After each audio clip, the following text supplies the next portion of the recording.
Right on. Well, once again, good morning, everyone. I'm Jeff. Happy you're here with us this morning. Good morning. Great morning. You're in Calgary. Ooh, man, we got a heater out there. It's beautiful. Let's just breathe for a second, can we? Let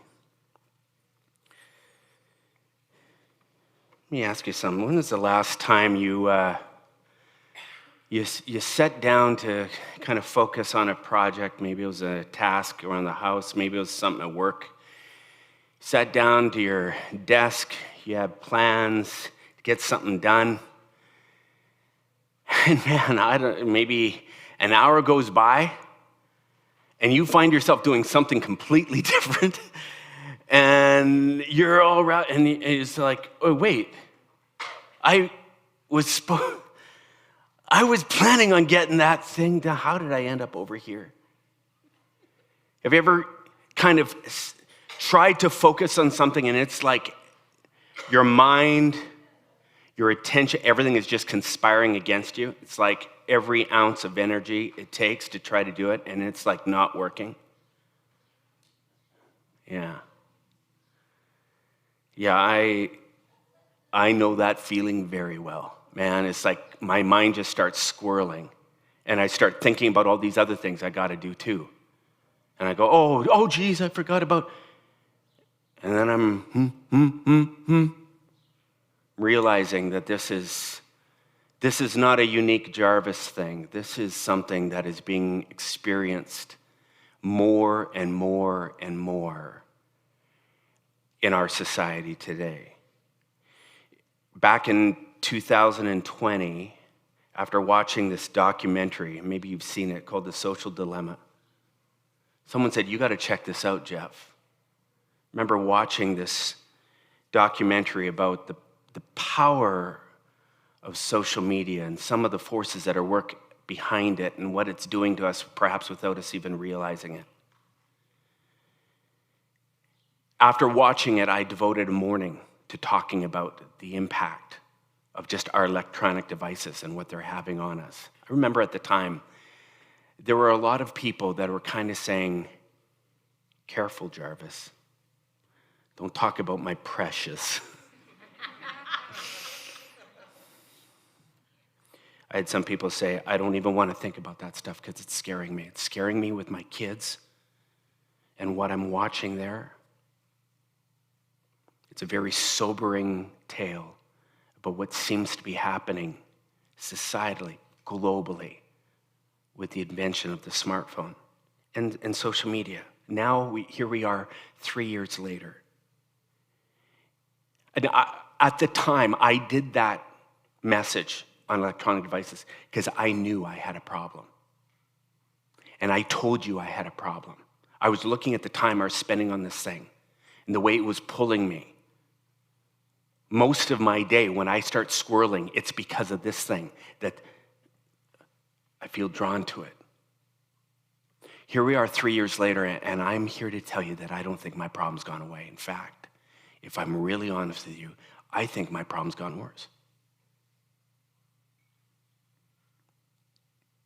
New research now is suggesting that the sheer overload of information that's predominantly being pulled off of electronics, whether it's screens of whatever, that we're being exposed to on a daily basis, could be having a dramatic and negative impact on our attention and our focus.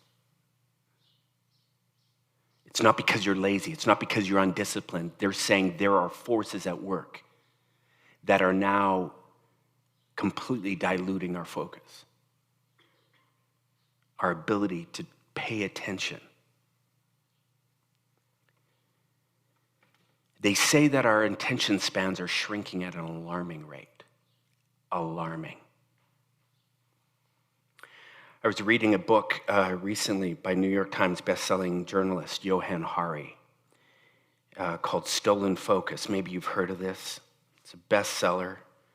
Hari admitted as an author he was experiencing this very thing that I'm talking about. He could barely be away from his phone, so scattered, trying to stay focused. And he began becoming suspicious that this was This was more epidemic than anyone was suggesting, than anyone was talking about. So he went on a massive research trip, interviewing over 250 different leading scientists on this very topic all over the world. And he wrote this book. I'm telling you, the book is disturbing. It's not fun information. Back in the old days, in the Bible days, they would have these prophets that would stand up and say, I need to tell you about something you're not seeing yet. Something that's happening because you're on this trajectory. And the prophets were almost always wanting to be killed for their message. People hated what they were saying, but the prophet could see stuff going on, and he would be saying, wake up, pay attention. Can you see this? And in some ways, I felt this book does this, and in some ways, I feel like maybe this message today is designed to do a little bit of that.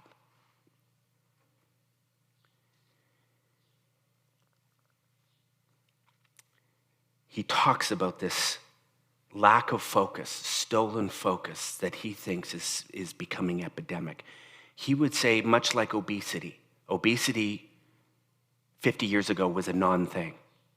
50 years later, it has now become one of the leading causes of so many problems in our world. He thinks we're right there with this stolen focus issue. And I don't know about you, but I am feeling it. I don't know how many times I've sat down to have a conversation with Kathy. And partway in, my mind starts swirling. She's telling me something, and she might be telling me something very serious for her. And it's like, no.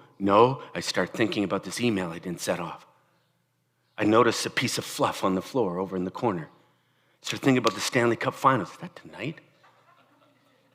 You know what I'm talking about? And I'm like, no, not now, Jeff. Not. And all of a sudden, in the middle of that conversation, she might ask a question. She might say something that's eliciting a response, and it is blank. There's no response. And she can immediately tell, the lights are on, but no one's home. I'm somewhere else.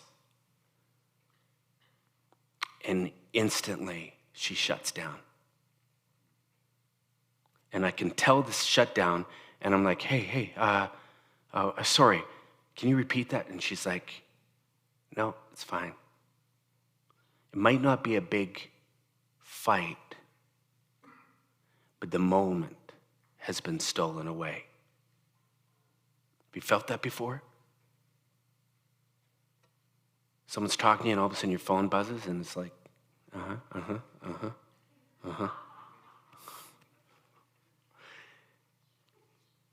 sit down to have some quality time with your kid, and that thing starts happening. Or the TV's on and something exciting starts happening, and your kid feels it. How many moments are being stolen? You have an encounter with someone revealing something even about your own life. Maybe you've had one of these moments, even in here on a Sunday morning, when something out there, something more starts going on. And you feel a little bit of an internal alarm. Have you had that? Where all of a sudden it's like, Jarvis, pay attention. This is for you right now. You know you got this. And you're sitting there listening.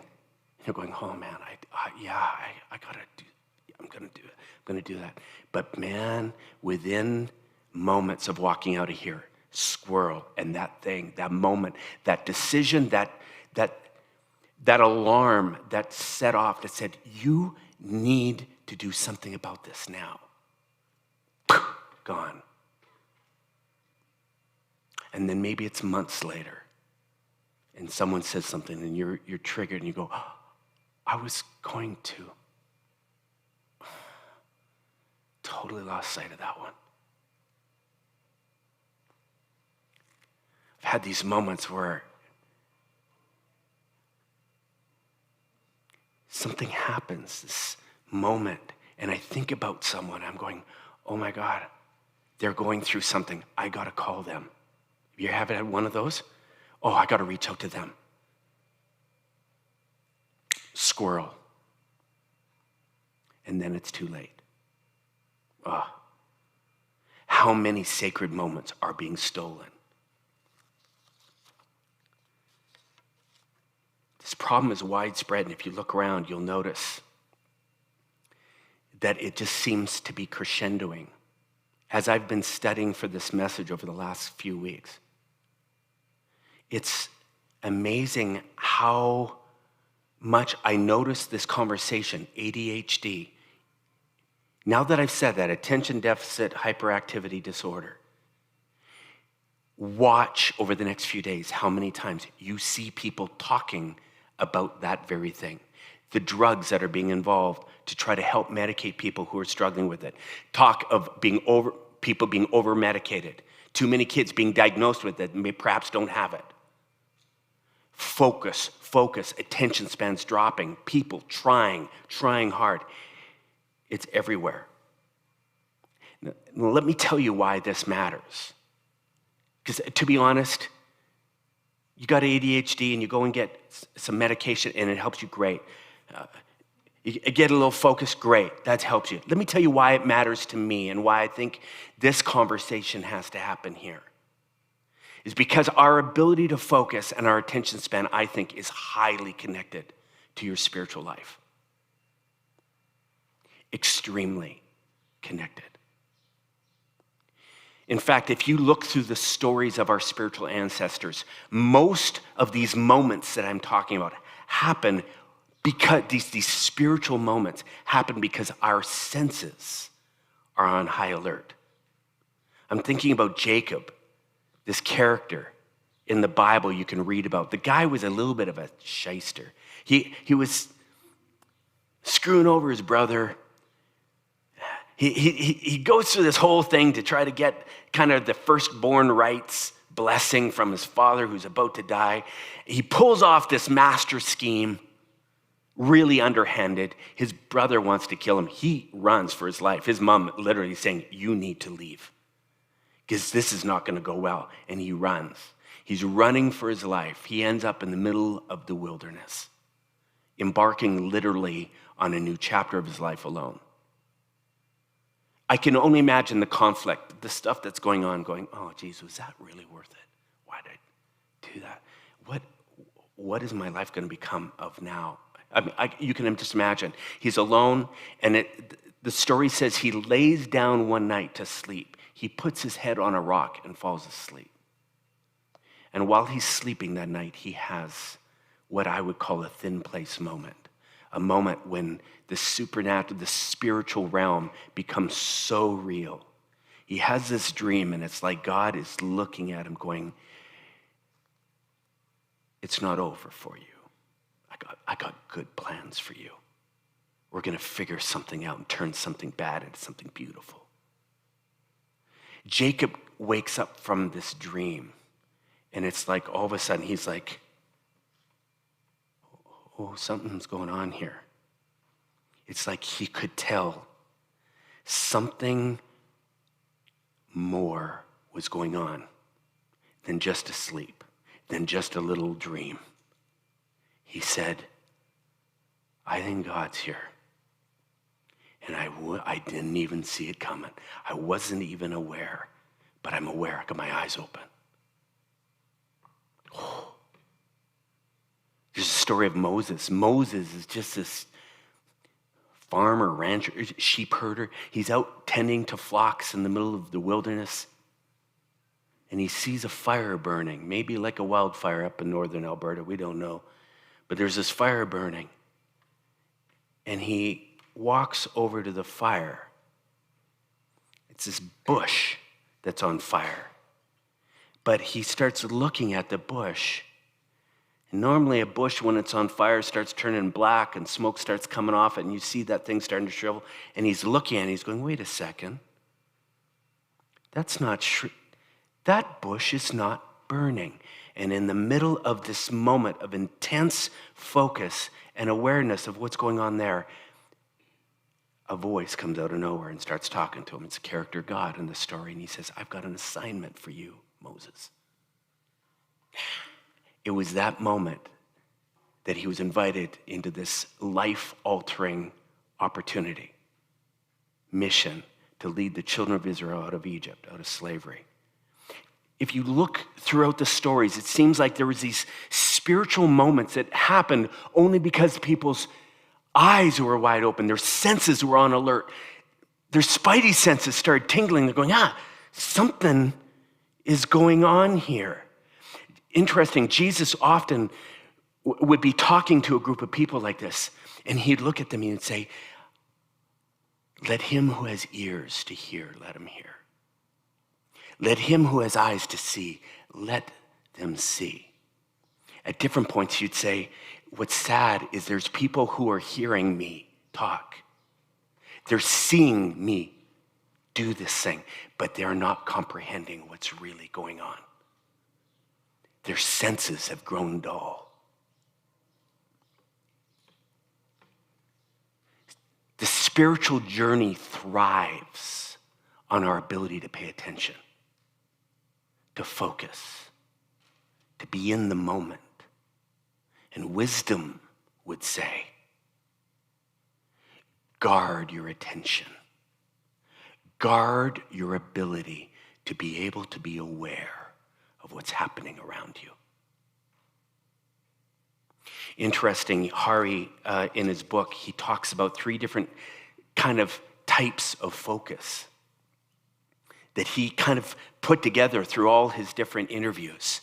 He says the first kind of focus, and it's maybe what we think of most easily when we talk about focus, and that is like kind of a spotlight focus. Just imagine for a second, you are attending a massive concert.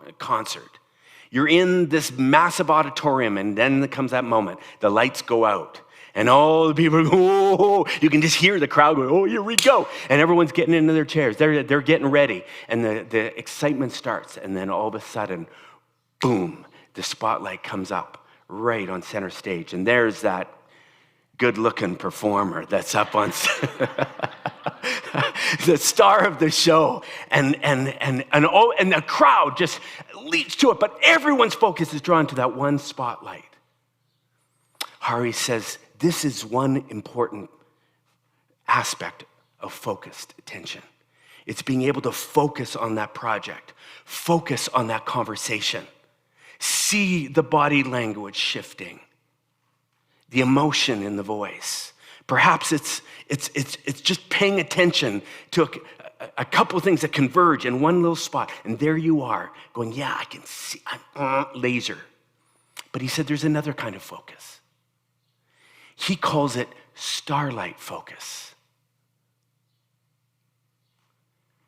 Starlight, he refers to this like almost like the North Star. This is kind of a high-level focus. These stars that can be like our values, our principles, our long-term goals, who it is we want to be. In times of confusion and trouble and stress, it's so easy sometimes to get lost in something that we forget who we are. And we need a starlight. We need to be able to look up and go, wait a second, who am I? What is my life supposed to be about? There it is. What am I doing here? I got spun out. I was thinking that was north. No, that's north. Okay, that's starlight. We need to be able to see these kind of guiding principles and be able to focus on them as well. But he said there was one other type of focus. This was really fascinating to me. And he calls this daylight. This is when all the lights come up. This is our ability to be able to see all our surroundings. He gave it this name because it's only when a scene is flooded with light that you can see all the different things in perspective.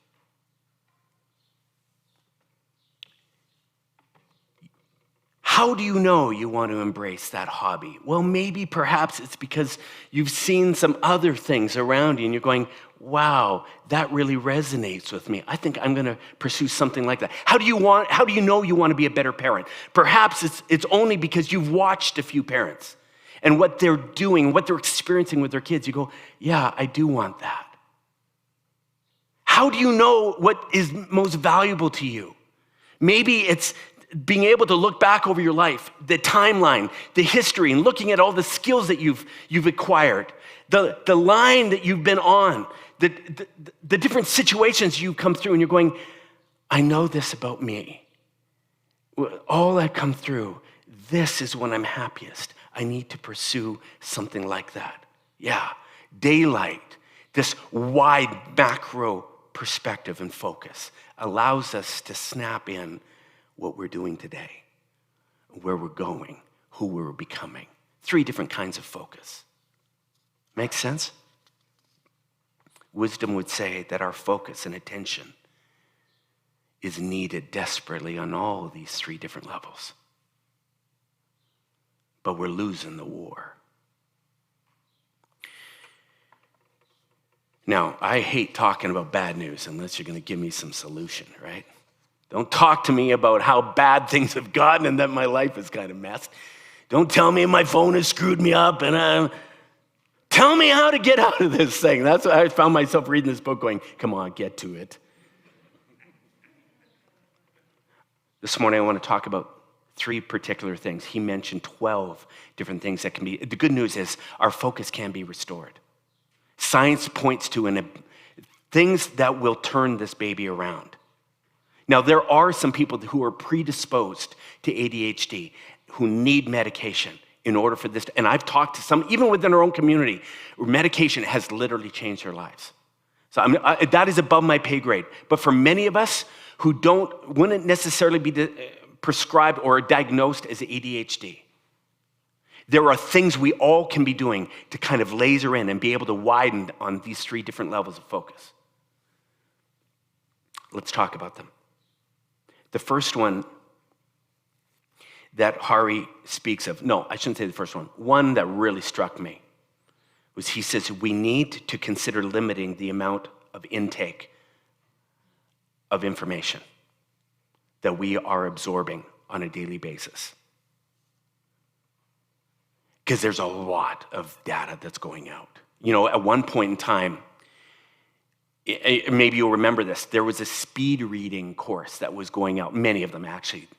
The common thinking was, there's so much information that's coming out, if we can just read quicker, we can digest all this information. But they have since proven, they've taken some of the fastest readers at all different ages, they have proven that after a certain point, all speed reading, the comprehension is just again thrown out the window.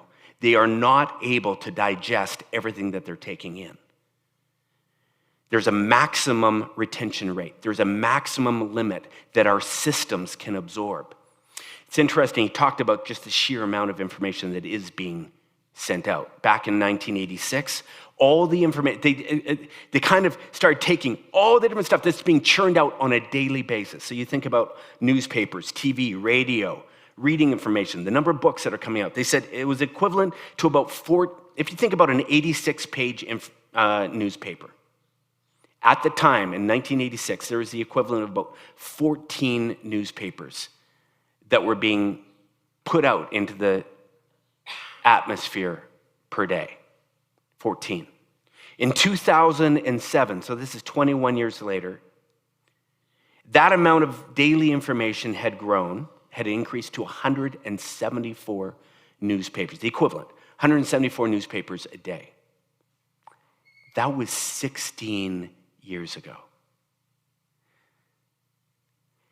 Exponentially, I wish I knew what the 2023 number was.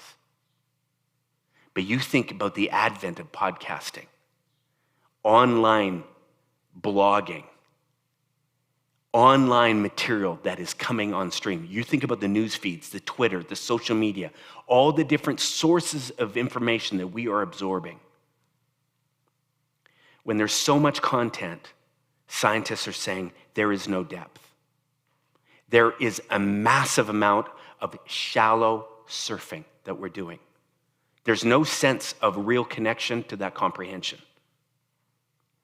Everything is forced to stay shallow and disconnected. So we're scrolling, we're podcasting, we're absorbing all this information, but it's bogging down our mental and our emotional systems. And I would say our spiritual systems, our compass, our awareness, our spidey senses, bogging, slowing it right down. Hari asks, are we right now attempting to speed read life?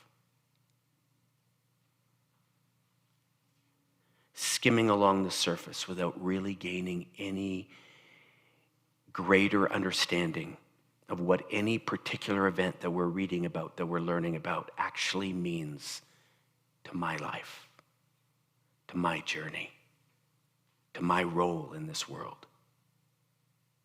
It's like we're becoming hoarders of information and we're jamming our house full of all this data, all this information, and we have no clue what we're going to do with it.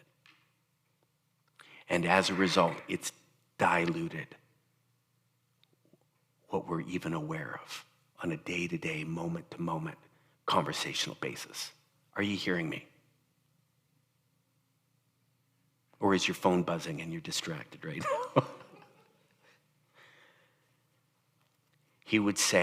Hari would say, would you consider capping the amount of information that you're processing on a daily basis? Would you consider carefully how much time you give to scrolling, to screens, to reading, to podcasting?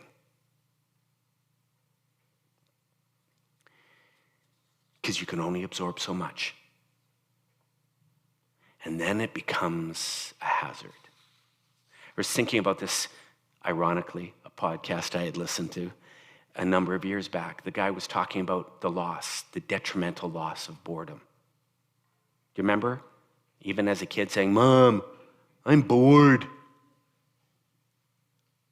Where has boredom gone? You think about it for a second. What happens when you're standing in a long line at the grocery store? Huh? Maybe you're at the dentist's office. And the reception says, just take a seat and your hygienist will be here in a moment. What happens? You're sitting at the terminal, waiting for your flight.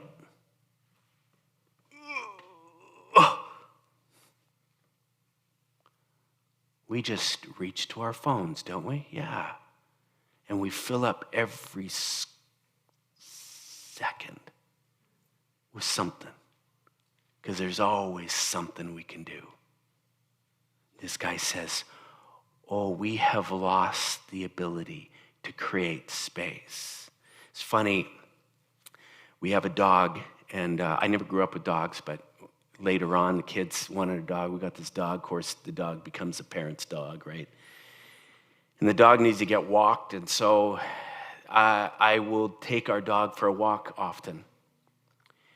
And normally, my pattern has been, I just make sure I got my phone on me if I'm walking alone, and I can throw in an earbud, or if I'm out in the middle of nowhere, I'll just turn it on speaker, and I can listen to a podcast. It's not wasted time, right? It's productive. One time I got out on a walk. I was already about a block and it was cold out. And I realized, oh my God, I forgot my phone. I was already freezing, but I'm like, do I go back? And I'm in this moment where I'm going, I can't do it without my phone. I hate to admit it, but I'm like, but I did it anyways. I soldiered on without my phone.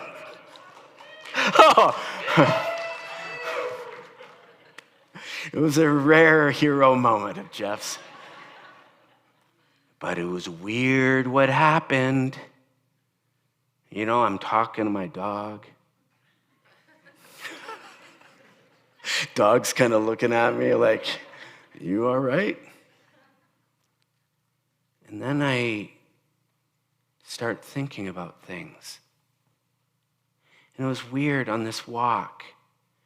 I had this particular conversation I had with someone in my mind that I had had that week. And there was this one thing that this person said, and I'm not going to talk about the thing. But it was sticking out in my mind.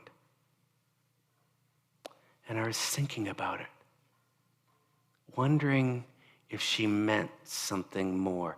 And then, weird, all of a sudden, I remembered another time when she said something similar. And it was like, wait a second. And then I remembered her partner saying something about the same kind of thing on a completely different and all of a sudden I saw something I never realized. And it was like, I think it was a cry for help.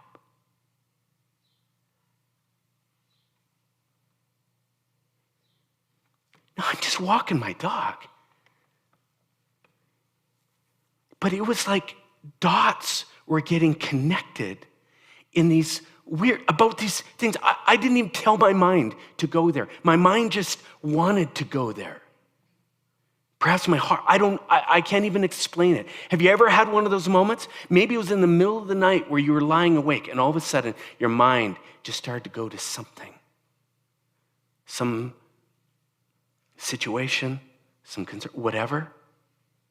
And all of a sudden in that moment, you start. Did you know that scientists now are finding that this daydreaming, this time, this space where we just stop doing with agenda, stop. They call it daydreaming. In fact, they call it mind wandering, where you allow your mind to go wherever it wants you to. They said it is not just idle brain time. Actually, a different part of your brain lights up. And it starts processing all the data you've been shoving full of. And it does start connecting dots. It does start processing and saying, what does that mean? What did she mean by that? Was there something to that? That article you read, that service you sat in, where you felt something tugging at you. What was that about? Oh yeah, forgot about that. That book you read. Oh, that moment when your kid looked at you and said, I'm disappointed. What was that about? In this mind-wandering space is where somehow magically something happens within us where we start making sense of our world and what we've just digested. So Hari would ask, when was the last time you left your phone on the table intentionally? Or in the car intentionally? When was the last time you turned off no notifications and said, no, this next hour, this hour in the gym is mine, free? Mind wandering, another practice that will regain our attention, sharpen our focus, give us an ability to stay in the moment. One last thing, piece of advice Johann Hari gives. And we've talked about this before. This isn't the first time. But he would say, do one frickin' thing at a time. One thing at a time. Small study investigated how long the average college student actually pays attention to anything. This was mind-blowing. They hooked up a whole bunch of hardware onto their computers to track how long they stay focused on a particular task. You know what they found out? A student would switch tasks every 65 seconds. The median amount of time they focused on any one thing was just 19 seconds. Now, I know you adults are going, oh, those rotten teenagers. They studied adults too, and we weren't much better. The average adult working in an office will stay focused on one task for an average of 3 minutes. Before. Felt that? This is really concerning because there are studies now that show that when we are focusing on something and we get interrupted, and you've heard us talk about this, you're in the middle of something and something interrupts you. Can I talk to you for a second? Hey, bzzz. Oh, what? It takes on average 23 minutes to get back into the zone to where you were focused on that original task. 23 minutes. It's what they call switching cost. You wonder why you're not getting very much done in a day? You add to this switching cost the screw-up effect, which they say every time we switch, we bounce to another task, and then we come back. We forgot what we were doing. We make errors. We forgot, and all of a sudden we jumped a step. We left something out. So there's a screw-up effect. Then there's a creativity loss. They say when you start switching tasks, creativity plummets. Our ability to create deep and think deeply, out the window. Switching. There's a great book on this I read about a couple years ago that is fascinating. If you're in a kind of role where you're needing to think deeply about stuff and you're struggling, pick up Cal Newport's book called Deep Work. All that to say, task switching overloads our brain and kills productivity, they say, by up to 80%. And you think about the average college student coming out, switching every 19 seconds. You wonder where we're headed. We've known for a long time that multitasking is almost a myth. We lose focus trying this thing. This is why unapologetically we say get into the gym for 1 hour. Give us 1 hour. And turn off your frickin' phone unless we tell you to look at it. Because I'm telling you, we know what it does. And I'm sorry, I know there's people listening to us on the live stream right now that are going, I can't be there on a Sunday morning. Then I'm going to beg you, if you're live streaming this or you're podcasting this, there's a lot of people that are saying, I just podcast while I'm at work. I go, oh, please. You need to know what you're doing there. You're not really listening to this, nor are you really working effectively. Creating space. Pick your hills. You say, oh, I can't listen to everything. No, you're right. Pick your hills carefully and do one thing at a time. I mentioned the example of a kid texting or talking to you and telling you, I don't like it when you do this, or I don't like. My son texted me last week, real honest text. He shared something I'd done that had hurt him.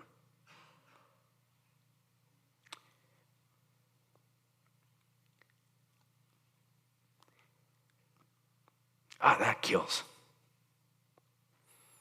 I so much appreciated the text, though. He was just being open and honest. He said, Dad, this stung me. And I was tempted to just respond back with an apology text. But I'm realizing now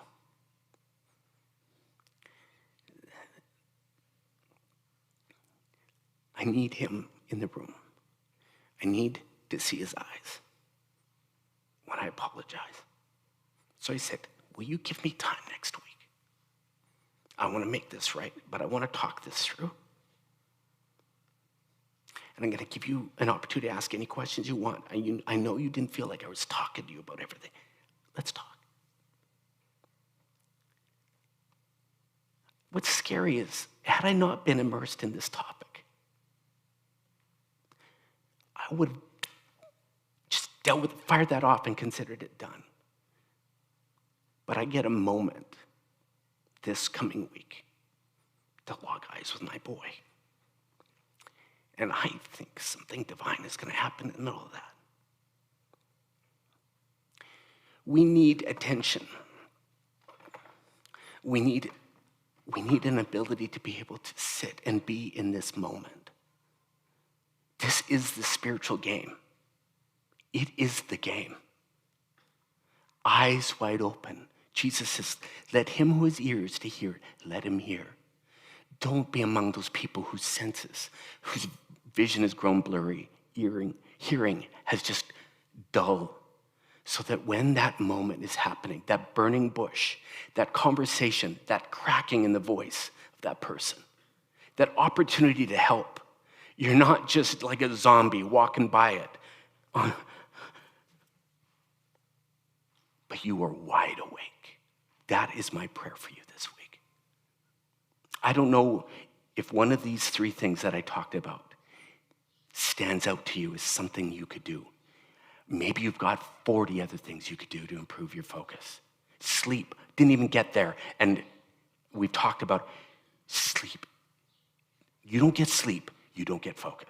Anyways, pick one and do something this week. And may your spiritual journey